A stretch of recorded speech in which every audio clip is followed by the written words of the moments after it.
sorry. I'm so sorry I'm so late. I can't fucking believe it. What the hell? I almost blew my own time here on For Fuck's Sake. I know, I almost blew it. Hang on, let me turn my screen to me a bit more. Hey, Chris Graham. I really blew it. I really fucking blew it there. Sorry, everyone. Sorry. Yeah. I was getting so seriously into sound checking and learning these songs that I was like, what do you mean I have to play for somebody? What audience? What? Sylvia Paul Svensson. Let's have a little hello to everyone. Get my coffee. Here we go. Well, hello, dear Lady Top Knot. Thank you. That's what they call me in the gangland area of London. Gina Adams and Kevin Alvinder. Hello. Love those earrings. Oh, Dinosaur Designs. Hello. Why the fuck, for fuck's sake, don't they give me stuff for free? Hello from Seattle. Steve Lee, mate. I don't know whether they're doing the Australian. You're from London and American.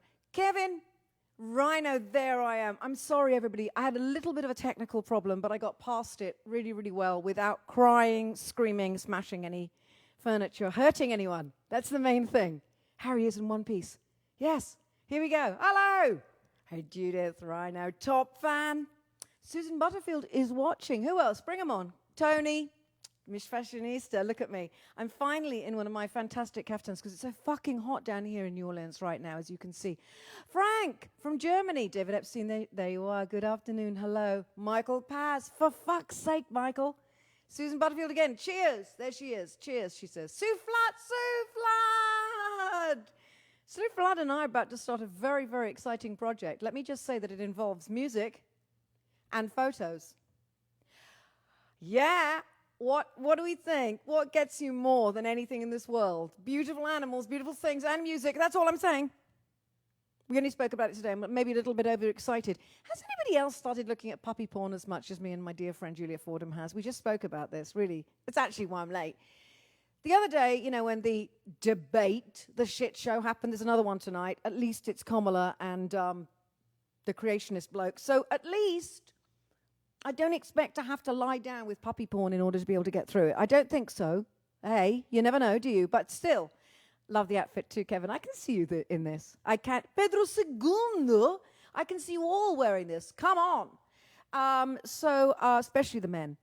So I don't think I'll need puppy porn tonight, but, I've been looking at puppy porn. It's becoming a bit of a thing. Cara Fouché, hello, darling. And the cheese is here. Emma Doubleday is here. I'm just waiting for my sister because, I won't start until she's on. Ruth Ann Holly, Ronald Brow. Woohoo, says Sue Flood. Top fan, and she is too, She didn't just pay me to say that. Yay, Sue Flood and Judith Owen. It's the Flood Owen. Floodtastics.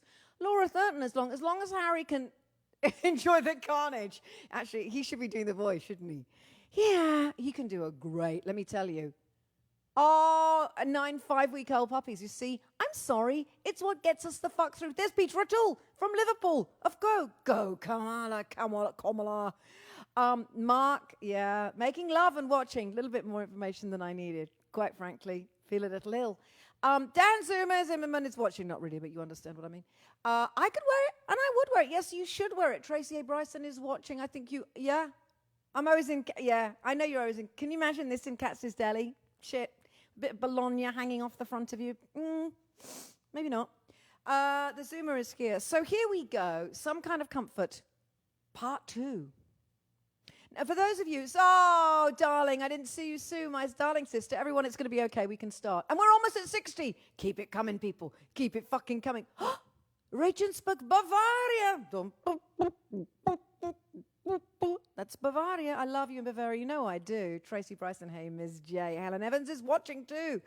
Suzanne is here, Pedro. It's going to be all right. It's going to be all right. Pedro's going to join me very soon. Pedro and I are going to be doing more recordings together, live recordings. Can I hear a for fuck's sake, yay? My heart is breaking with the lack of music I'm doing this. You are keeping me alive, guys. You're keeping me bloody alive. Yeah. We were there. We were in Bavaria, remember? Yeah, how many fucking time zones are here on this show? It's genius, and I love it. Here's the thing. Right now, I think we're all struggling, aren't we? I'm fucking struggling. Don't be thrown by this amazing kaftan that makes me look oh so glamorous in the top net. Yeah, I know, I look like a crazy woman. But don't be thrown. These are strange times, if I quote myself. But for musicians, that's why I can't wait for Pedro to get here. We're all struggling because we are desperately needy people who need we need people who need people are the luckiest people in the world. Musicians need each other. We need to create together. We need to perform together. We have this collaborative thing that makes us feel whole, that fills in the great void in so many of our lives. You know how it is. It fills us up, and it fills us up being able to do that for you. This is why you are keeping me alive, you wonderful people. Yay, says Maggie. But you know, it really warms my fucking heart, for fuck's sake, to hear the Chancellor in Britain advising musicians to retrain and find new jobs. I could just quote my friend Leland Sklar on that one. Unlike France, who actually financially support their artists. I mean, what the fuck, for fuck's sake? Can I just say, the arts, they are there to make us better human beings. They make us better people. They make us able to express, to communicate. They help us. They are cathartic. They keep us well. They heal us. Without music, without the arts, without theater, painting, everything that you can name in this world. Can you imagine if somebody said to like someone working in a bank, yeah, retrain, get yourself come on, do another job, come on, be a grocer, get over it. Now, I'll tell you a story about when I was a kid, and Sue will stand by me on this one. It's so fucking true, isn't it? What the fucking shit? Yeah, I know. I think that's what you meant. So, yeah, it's sanity, people. It's the sanity that we look to the arts to keep. That's what grounds us all, you know. Amazingly enough, yeah, welcome home. Got the hurricane? Yeah, no, it's missing us just about, but I hear you're in the middle of a fucking awful weather. But the thing is, I'm thinking about all those people that have dementia, people who are lost to Alzheimer's, you know, in homes. I remember my auntie, Auntie Meyer, and her, like many, many people, the last thing that she remembered, the last thing that went was her ability to recognize music and sing. She heard music. When they bring music into homes and start singing to people and play music, people start singing immediately. This is the most primal place in us. This is the place that we come from. And to say we should be denied this and we should retrain because it's like anything, you know, you should be... So here's a story I want to share with you. I was dating this bloke, bit of a loser, slept with my friend, judged me, and I went to dinner when we were in love and things were going well. I went to dinner at his house, and his father was a bank manager. Bank rhymes with bank manager, and we were talking about what my father did, and you know, my father was a singer, opera singer at Covent Garden. Amazing, remarkable life, incredible thing to do. It's just like, but fuck, was it hard? Auditioned every year, at least once, usually twice. Such a hard life, singing. Imagine, I mean, it's like such a physical life, and it's not well paid. Blah blah blah. This is the truth of it, unless you're like a bonkers star, of course. He was, you know, so fortunate to get to do what he was born to do. And I'm talking to this twat about this, about, you know, what my father did. And he actually put his fork down and said, you know, if I was your father and I had your father's skills, I would do that job for nothing. And that's when I knew that there are people in this world, and the Chancellor, twat that he is, doesn't quite obviously understand the importance of the arts and what it does for us all, and how it's so necessary in society to make a healthy society. So let's all retrain and go and flip burgers and get all those jobs that there aren't because there aren't jobs. And nobody can do anything anymore anyway because we've got COVID. Let's fucking do that, shall we? Sorry, I'm ranting. I didn't mean to, but I couldn't help myself. Now, Losing It, this, you know, the show that I did with Ruby Wax, and these are the songs, many of the songs from it. This is one of the songs, the first one I'm going to do today is from Losing It.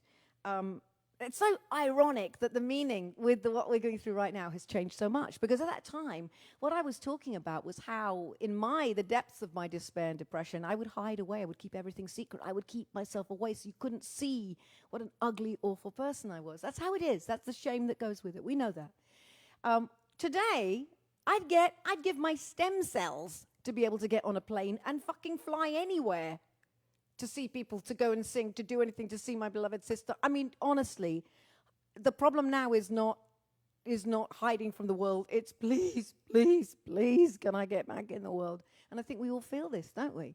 So here's the flip side of this. So I'm going to sing this song called Hideaway about who I used to be and how hiding, that when I shudder to think what's going to happen when winter comes. And we must not do this. We must not hide. We must not keep our secretive and hide our struggles and our difficulties. We must still reach out to each other, get on the FaceTime and get all that stuff going. We have to, because God knows. It hasn't even started yet, the bad weather, as we all know. So here is this song for you, my tribe, my beautiful for fuck's sake tribe. Let's keep reaching out. And hiding is not the answer. Take it from me.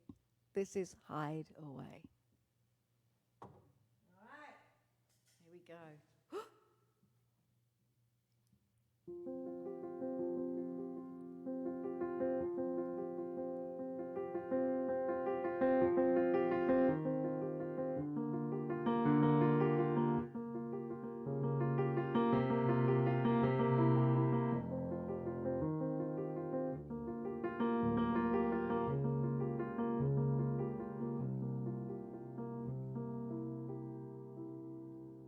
She thought the only way out was the only way in. On some days, hiding from all that was frightening made such good sense in the simplest of ways. People would scare her, she dared to be strong in their eyes. She seemed above it all, laughing and carefree. She'd go home and cry through the night, or stare at the wall. When you're not that strong, when your mind lets you down, when your mind tells you to hide away, to hide away.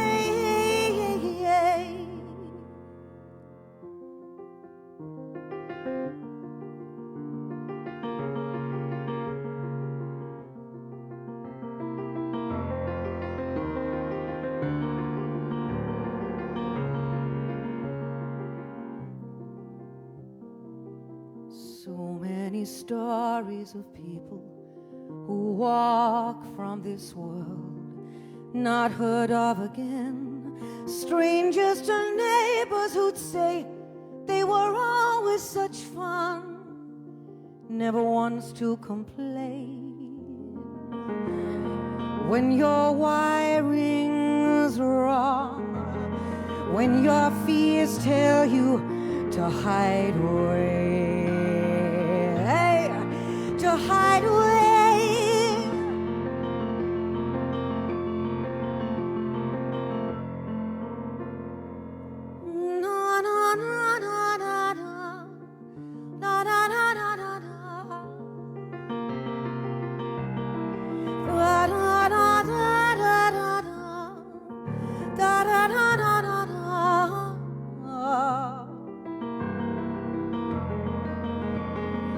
When your wiring's wrong, when your fear pulls you down, when you're not that strong, when your mind tells you to hide away, to hide away. Ooh.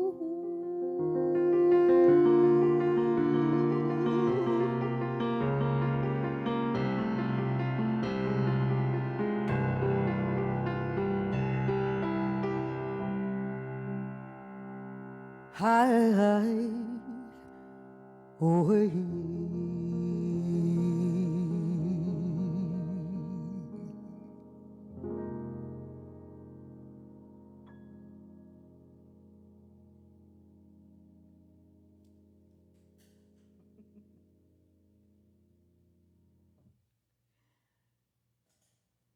I had a feeling that earring wasn't going to last. Did you see it go down? Did you see it go down? Oh, I'm not going to be a pirate. I'll take the other one off now. It doesn't work. Thank you so much, Melissa. Thank you, everyone. It doesn't work. The earring doesn't work with the big headphones, you know. Thank you, Mike. Thank you so much. Thank you, thank you, thank you. But you get my point, don't you? Now we all feel like we're so cut off. We're all so isolated. Feels like we're hiding, you know, but we're not, and we must not. We must not. Thank you, Kevin. Thank you so much. Speaking of silence, thanks, Doggy Mate. There he is. Mark Traves. Different place. Kate Hills, darling. Darling. Yeah. Yes, that's the truth. That's absolutely the truth. Sue, thank you, darling. Yeah. Oh, how sweet. Thank you, Sue. Thank you so much. So speaking of silence and hiding, let me tell you the story about Harry's mum. I wrote this next song about her, for her, because she passed away during this time when we were doing Losing It. Thank you so much, Susan Butterfield. Thank you. I do have a little bit of a Princess Leia, don't I? With the top knot. Yeah, yeah. If I had them on the sides now, I'd be very... Well, I do! What am I doing? What am I saying? Here they are. In a galaxy far away, Judith Owen sat and talked about being strong and beating depression. In a galaxy. Yeah, that's why I need Harry's voice. In a galaxy far away, Judith beat the depression. I will be the Han Solo of my Princess Leia of my own destiny. So anyway, Harry's mum, what can I tell you? She was a remarkable woman. I think I've told you this before, a little bit about her, but she was somebody she was the only child that got out of Poland and came to America, came to New York in order to get her family out because it was right before the Second World War. And then, of course, being Jewish, I think we all know where that went, how that ended. Very, very badly indeed. 6 million kind of badly. And the thing about Dora was that she was trapped. Her pain, you know, like when you have that kind of trauma, it gets trapped inside you. And she couldn't ever tell Harry about what had happened to her family. She could never really open up. She could never really speak because the pain was so unbearable. It was so immense that she felt that if she opened up and spoke freely, she said it would all come out, and she would never, hi Maria, she would never, ever, ever, ever survive it. It would destroy her. I understand this feeling. I really, really do. And how could you ever, ever get over the fact that you escaped, but you couldn't get the rest of your family out, that they were there, that was their end. That's what happened. I can't even imagine how a person gets through this. Then Harry's father dies when he's 12, and so then her little family, they had met in Havana. She comes over at 19 on a ship by herself, ends up in New York, and then they have to leave again to get their visas done. She goes to Havana because she doesn't like the cold in Canada. She meets her husband, Mac, Harry's father. It's like the future. They have a future. They have a tiny life again. They come back to America. They have Harry, and then 12 years later, Matt dies, and so this pain on pain and on pain on pain, and it's an astonishing story. It truly is. And then she went to this school. She went to a part of Santa Monica College where there was this group. Talk about a tribe. And it was called Emeritus, where people who were in their 80s spoke about the lives they had led. And you can only imagine, because that was crossing, you know, that period, that time, that's in the Second World War. These people's stories made us look like fucking such losers. I mean, really, such wimps. And so here's the amazing thing and why I wrote this song. Because when Dora passed, she was this great writer. She wrote these stories about her life in Poland, about coming to America. It was her way of communicating her life to Harry, who she could not speak to about these things for fear of breaking. Yeah, she was so brave. This is a film ready to be made of her life story. It's unbelievable, and I'm only telling you a tiny amount of it. So she dies. We're in her room, and we see, face down, on her writing table where she wrote all her stories, a piece of paper, and Harry turns it over, and it's the last story she ever wrote, and she wrote it for him. She wrote it for him to tell him the things that she wanted him to know, the few things she had never been able to say, the things from the past, the things about her that she could not let go. And then what we found underneath the desk was a box filled with memorabilia about her family, about what really happened to them, about everything that her husband, that Harry's father had been. Can you believe this with me as an opera singer, with Sue and I as an opera singer father? Harry has a father who's training to be an opera singer, a baritone, in Vienna. Can you believe the irony of this? He couldn't. He had to flee for his life and ended up managing petrol station garages. And so this is an amazing line that goes through it all. We find in this box. So at that point, and what followed after that, was grief, not for what had been, but what was missed, what was lost, what could have been, for everything they'd never shared, never known, never actually been able to speak of. So it was the loss, and then the loss, and then the loss, and the loss kept going. And it kept coming, and it kept revealing itself, and it just got bigger and bigger with the more he found, the greater the loss was for everything that had never been, never said. So that's the theme, I suppose, of silence and secrecy in this way. But I wrote this song for him because with every hit that he got and everything that slammed him and made him realize what he was mourning, the waves that came, the hurt at a lifetime of silence, of things unspoken. Things unspoken. And so that's why I wrote this song, because the heart does survive, it will mend, it takes its own time. Hindsight is the bitterest pill. This is for him and mostly for her. And it's called The Heart Takes Time.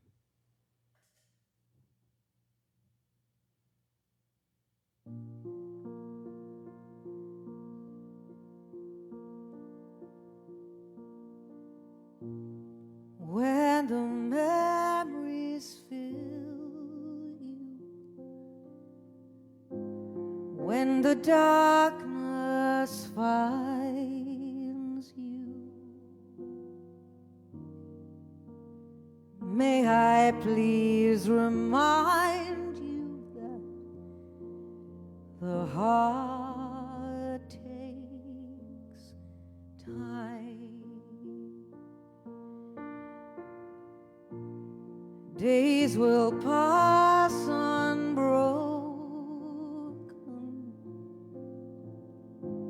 The sun will shine, your heart might start to open then. A sound, a name, you break again. 'Cause the heart takes time.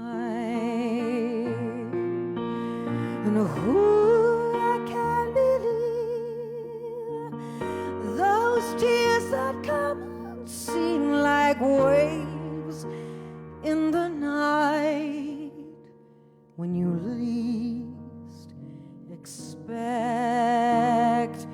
them? Now you stand before me, dreaming of what might have been.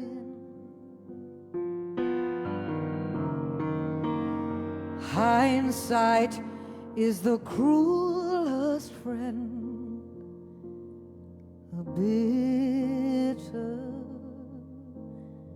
pill. And who can believe those tears that come unseen like waves in the night when you least expect them? When the memory fills you,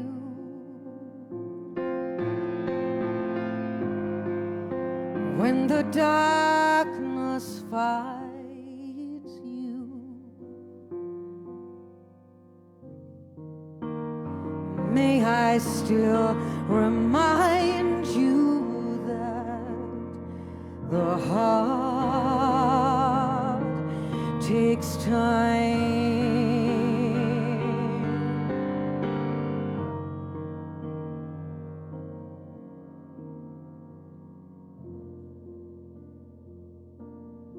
May I still remind you that the heart takes time.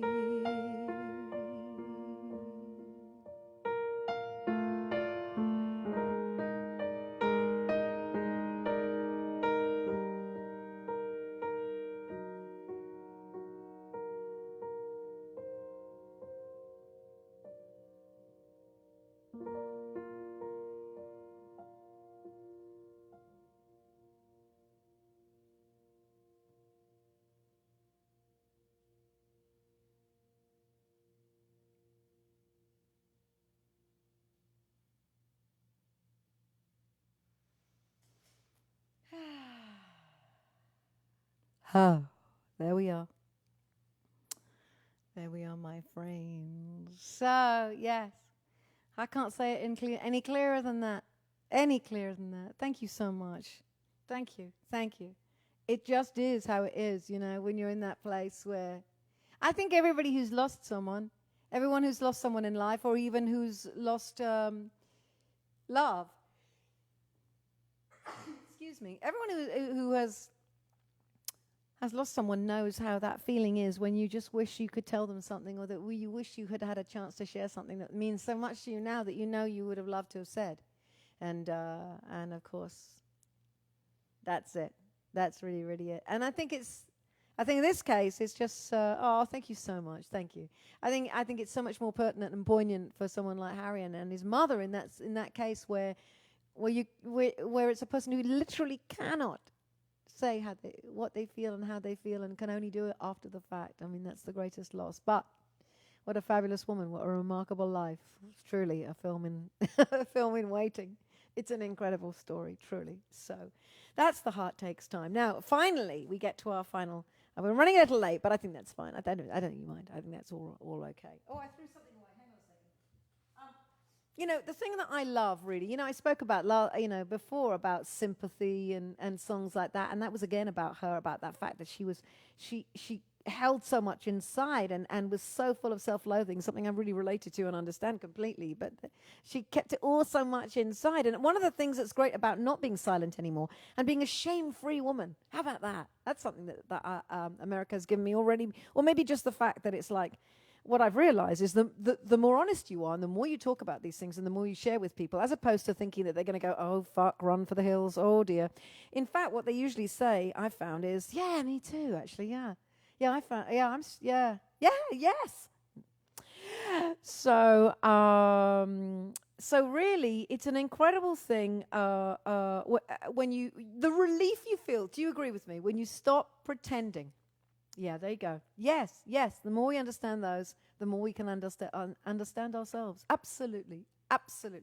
And I mean, acting. You know, I spent so long pretending that I was this kind of like always on, always. I mean, the person that you see today, that actually is me. That's how I came in. That's how I really, really was. But then shit happened, life happened, and I went off the rails, and I became a very troubled person. But the truth is that this is me. I'm not pretending. I'm warts and all. I'm happy to say that I'm struggling and one day is better than another. And I'm like all of us right now. I'm just holding on for dear life. And thanks to you, I get those 2 times a week that I get to hold on and work towards. And thank God bless you all and all who sail in you. But the truth is, I mean, how exhausting is it to go through your life acting? Look at our own very, very own orange baby leader. I mean, think about him there, Mussolini himself on the balcony of the White House, you know, wheezing away, swaying in the breeze, wheezing in the breeze. It's like an ad for fucking steroids, you know what I mean? It's like roid rage or what? It was literally like an ad for Mussolini from Central Casting. What the fuck? For fuck's sake. There's the for fuck's sake moment. There it was. I mean, it's exhausting even for him, poor demented baby. And so it's like, no, it's so great when you can just go, fuck it, this is who I am, take me or leave me, this is it, I get it, if you don't want to be around me, fair enough, fine, but this is who I am. So let's not be secret, let's share who we really are, it's all fine. I mean, not to the point where we're, you know, where like I once did. You know, the trouble is when you're first shame-free and you've spoken out about it, and then you did a show about it, and then you took it to the West End, and then you've done all these things, and you're very, very honest. And then you go into Whole Foods, and somebody goes, hi, how are you today? How you doing? Hi, how are you doing today? And then you go, well, I've had a tough day so far. I think it might have been because I didn't take my meds properly last night. And then they go, do you want me to double bag that? Then you suddenly realize you've gone too far. You've gone too fucking far. You know, there's honesty, and then there's, for fuck's sake, get a grip. When someone says, how you doing today? They don't actually mean it. They're just a fucking automatic pilot. Are you a prime member? For fuck's sake, double baggers. So don't. No, stop. I went through they're asking, they're interested. No, they're fucking not. No, they're not. Anyway. You got a problem? Tell me. You got something on your mind? Open up. Say it. But, I mean, not to everybody, not to the woman at the cashier, for fuck's sake, but tell it to somebody you trust. Say it to someone. Let someone know. Let your poor husband who thinks, oh, fuck, she's on a bender. Whoever, your significant other, the boyfriend, the girlfriend, the whatever, just say, by the way, I'm having a bit of a bad. Just to let you, FYI, it'll help. Tell me, and here is that song. And I love doing this in the show, let me tell you. People, I remember all that, like, everyone backstage was singing along. Oh, there's Mariva singing along to this. It was it was a crowd pleaser. If you knew it, you could sing along. But maybe we'll do all these songs all over again, and by which time you'll have learnt them, and then I can hear you singing along with me. This is Home Delivery. This is Tell Me. No, I haven't played this for a long time, so I could fuck up. So pray for me. Oh.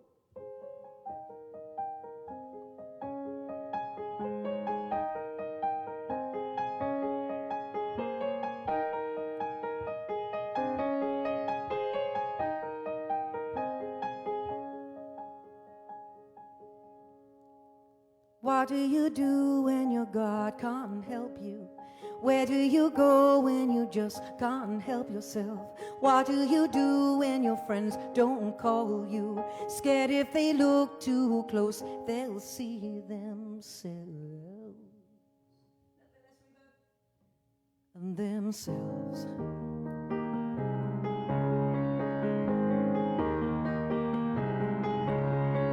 What do you do when waking scares you and the sound of the phone catches your breath? Well, who can you tell of all that shames you? Who can you trust if not yourself? And silence keeps us so lonely. Why don't you die?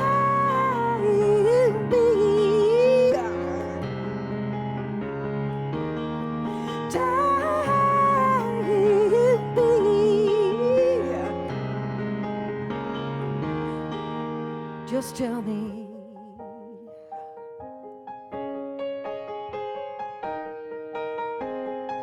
Just tell me. Tell me, tell me. 'Cause I've been the queen of misdirection, wearing my game face dead inside, hoping that someone might just save me. Well, all what I needed was to find my own tribe. 'Cause silence keeps us oh so lonely. Why don't you just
when you're frightened, when you're hurting, tell me.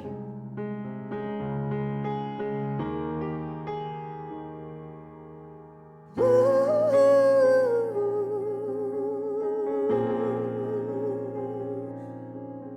I needed was my own tribe.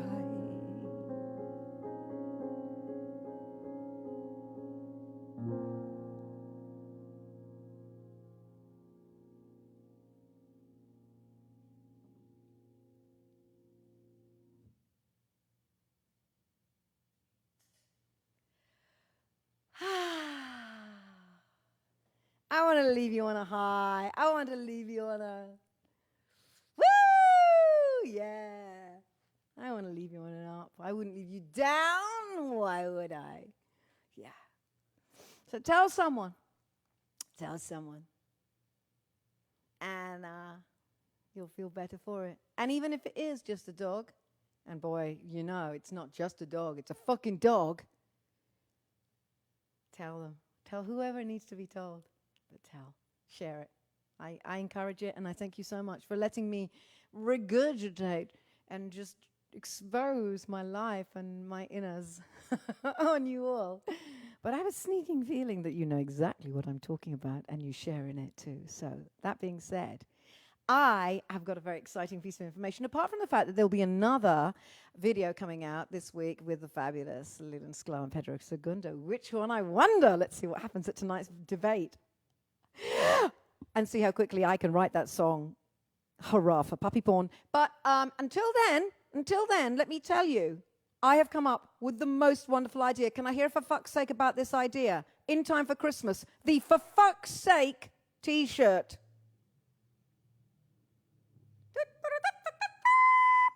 Come on, who doesn't want one? Who doesn't want one? For fuck's sake. This is an ongoing situation. Christmas isn't going to stop it. It's not going to improve it. I say, for fuck's sake, the perfect Christmas present. But at the very least, we should all have one and can wear it when we watch each other and look. Well, I can't. I have to change every fucking time. But you know what I'm saying? The For Fuck's Sake t-shirt is coming, people. I'm looking forward to it. If you think a cap, if you think that's what should happen, if you want a mug, let me know, because it's going to have a very funny little diagram with it of maybe somebody imploding. Let's see. But a cartoon. So let's see. But I think, yeah, we all need one. Come on. Yeah, here we go. So, my loves, I do apologize again for being late today. You know, technical problems, or was it just, I don't know, the fact that I'd really fucked up and just forgotten the time. Anyway, I love you dearly. Thank you again for making my week somehow feel like a week, somehow feel purposeful and filled up. God, I love you guys. Black is the color, football is the name. It's always black, it's white, and there's going to be the cartoon. It's fucking great. Let me tell you, for fuck's sake, we need it. I want it now. Here we go. All right, we're going to do it on demand, all right? I've designed one. Well, let's do it on demand. I want to see you guys. This is fantastic. And I do love a cat with, for fuck's sake, on it. Come on. Not for fuck's sake, but, you know, FFS. Conversation starter, FFS food bowls. Yeah. I think I'd bring it. Darlings, hang on in there. Have a great few days. I love you madly. You know I do. And I, God damn it, can't wait for Sunday. Part 3 of Some Kind of Comfort. And if I have written hooray for puppy porn, I'll sing it for you then anyway. Fuck it. Who cares? Look after yourselves. You know the drill. Don't let the orange baby, don't let Mussolini make you think it's safe. Come on. On everyone in the White House. Thank you. That's kind, isn't it? Let's just have all the staff just get fucking fucked up. Anyway, here we go. You know what to do. Masks, double masks, wash the hands, 6 feet, do it. It's fantastic. I love you all. And hopefully with a bit of luck next week, you know who I'll be joined by. Oh, yeah, Mr. Segundo. So, until then, take care of yourself. This has been For Fuck's Sake with me, Judith Owen. Bye, darlings. Mwah!